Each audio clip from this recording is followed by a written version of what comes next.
जय Malhar news चॅनलच्या सर्व प्रेक्षकांना सपना चौधरीचा नमस्कार।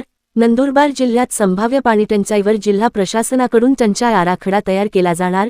ज्या पाड्यांवर टँकर पोहोचत नाही त्या पाड्यांवर विशेष लक्ष दिले जाणार।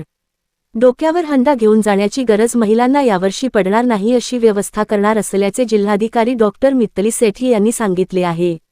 नंदुरबार जिल्ह्यात संभाव्य पाणीटंचाई लक्षात घेत लवकरच या संदर्भात आढावा बैठक घेतली जाणार आहे। जिल्ह्यातील अनेक गावपाड्यांमध्ये पाणीटंचाईची समस्या उद्भवत असते, यासाठी गावांची यादी तयार केली जात आहे। मात्र ज्या पाड्यांमध्ये टँकरने पाणीपुरवठा होणार नाही अशा ठिकाणी विशेष लक्ष दिले जाणार आहे। तर अनेक महिला डोक्यावर हंडे ठेवून पाणी आणत असतात, त्यांच्यासाठी देखील व्यवस्था केली जाणार आहे। यासाठी तातडीने बैठक घेऊन टंचाई आराखडा तयार केला जाणार आहे। यामुळे सातपुड्याच्या दुर्गम भागातील गावपाड्यांना पाणीटंचाई भासणार नाही, यासाठी जिल्हा प्रशासनाच्या वतीने प्रयत्न केले जात असल्याचे जिल्हाधिकारी डॉक्टर मिताली सेठी यांनी सांगितले।